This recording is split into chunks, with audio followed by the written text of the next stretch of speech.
जय हिंद, वंदे मातरम। दोस्तों मैं हूं हंस और आज बात करेंगे काफी इंपॉर्टेंट टॉपिक पे।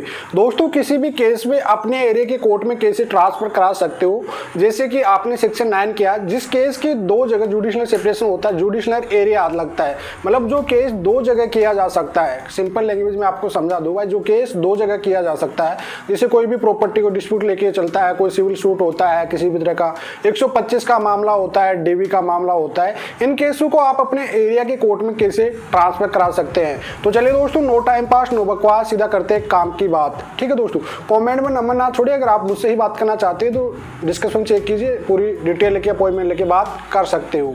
देखिए दोस्तों, सिविल प्रोसीजर कोड होता है, जो सिविल प्रोसीजर कोड 1908 की धारा 22 ये कहती है दोस्तों कि भाई जो केस दो जगह किया जा सकता है, भाई सेक्शन 9 का जैसे पति अपने एरिया में कर सकता है, जहाँ की पत्नी है वहाँ पे भी कर सकता है। ऐसे जो केस जैसे 125 का केस है, पति पत्नी अपने ससुराल में भी कर सकती है और अपने मायके भी कर सकती है। डीवी का केस हो गया, जैसे पत्नी वहाँ पे भी कर सकती है और वहाँ पे भी कर सकती है, मतलब ससुराल में भी और मायके भी। इस तरह के जो केस होते हैं, कोई प्रॉपर्टी को रिलेटेड हो गए, किसी भी तरह का कोई सूट फॉर रिकवरी पैसे का मामला हो गया, तो उस केस को अपने केस में अपने जो कोर्ट लगता है एरिया, उसमें कैसे ट्रांसफर करा सकते हो।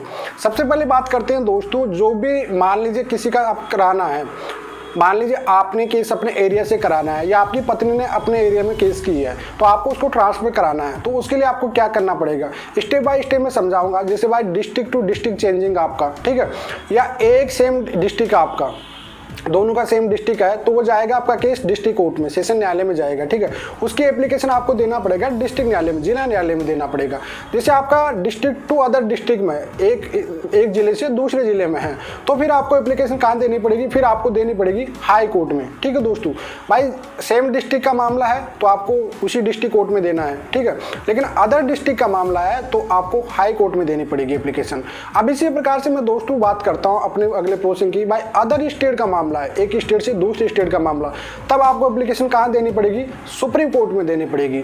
अब ये कौन से सेक्शन में देनी पड़ती है, कौन सी सेक्शन नहीं देनी पड़ती, उस पर अपन एग्जांपल पे बात करते हैं। देखिए, अगर आपका डिस्ट्रिक्ट टू डिस्ट्रिक्ट है, भाई एक ही सेम टू सेम डिस्ट्रिक्ट में है, आपका उसको केस को एक कोर्ट में करना है, तो आपको सिविल प्रोसीजर कोड की धारा 24 के तहत आपको डिस्ट्रिक्ट कोर्ट में ही एप्लीकेशन लगानी पड़ेगी। आपका केस एक कोर्ट में हो जाएगा दोनों का। ठीक है, अगला पॉइंट आ जाता है कि डिस्ट्रिक्ट टू अदर डिस्ट्रिक्ट, एक डिस्ट्रिक्ट से दूसरे डिस्ट्रिक्ट में, तो भी आपको सिविल जो प्रोसीजर कोड की धारा 24 होती है उसको हाई कोर्ट में करना पड़ेगा, अप्लाई करना पड़ेगा, जिससे आपको वहां से केस ट्रांसफर हो जाएगा जहां से आप कराना चाह रहे हो आपके एरिया में।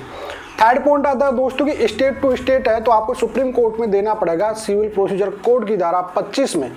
जी हाँ दोस्तों, अब तक आपको डिस्ट्रिक्ट और हाई कोर्ट में सेक्शन 24 में देना पड़ेगा सिविल प्रोसीजर कोड में, और अगर आपको ट्रांसफर कराना है सुप्रीम कोर्ट से, जो आपके स्टेट टू स्टेट का मामला है, तो आपको सेक्शन 25 में जाना पड़ेगा सिविल प्रोसीजर कोड की पे, वहां से आपका ट्रांसफर होगा। लेकिन आपके पास जेन्युइन कारण होना चाहिए, एक रीजन होना चाहिए आपके पास, भाई किस वजह से आप अपने केस को ट्रांसफर कराना चाह रहे हो, किस वजह से नहीं कराना चाह रहे हो, वह प्रॉपरली आपके पास ग्राउंड होते हैं, तो डेफिनेटली आपका केस चेंजिंग हो जाएगा।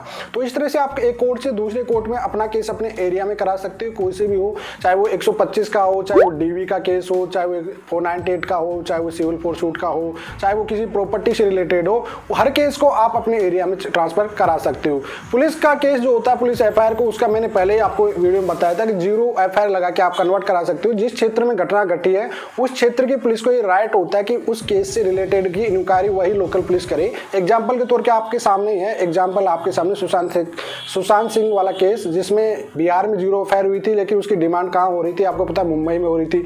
बात नहीं मानी मुंबई पुलिस ने, क्योंकि मुंबई में घटना घटी थी, इस वजह बिहार पुलिस को इन्वेस्टिगेशन करने का पावर भी नहीं था कानूनी तौर पे। उसमें क्या हुआ, एंड में आके सीबीआई इंक्वायरी हुई है। ठीक है, प्रोसेसिंग हर चीज का होता है, आपको कोर्ट टू कोर्ट ट्रांसफर कराने का भी होता है, एंड उससे पुलिस थाने से पुलिस थाने में भी ट्रांसफर कराने का होता है। भाई इन्वेस्टिगेशन करने का जो पावर होता है वह आपके लोकल एरिया पुलिस थाने को दिया जा सकता है, तो उसे आप 0 पुलिस एफआईआर में कन्वर्ट करा सकते हैं। कोर्ट का जो प्रोसेसिंग होता है उसको मैंने भाई डिस्ट्रिक्ट टू डिस्ट्रिक्ट में सेक्शन 24 में आपको देना है, और अगर अदर डिस्ट्रिक्ट है तो हाई कोर्ट में देना है, अगर अदर स्टेट का मामला है तो आपको देना है सुप्रीम कोर्ट की section Hindu civil procedure code की सेक्शन 25 के तहत आपका केस ट्रांसफर किया जाएगा। तो आई होप दोस्तों आपको लोगों को इसमें काफी दिक्कत आती थी, काफी प्रॉब्लम भी आती थी, तो आई होप ये वीडियो आप लोगों लोगों के लिए काफ़ी इंपॉर्टेंट रहेगा। तो चलिए दोस्तों, आज के लिए इतना ही। जय हिंद, वंदे मातरम दोस्तों। सेकंड बात दोस्तों, डिस्क्रिप्शन जरूर चेक कर लेना, पूरी डिटेल होती है। इंस्टाग्राम फेसबुक पेज लाइक हो, वहाँ को फॉलो जरूर कर लेना।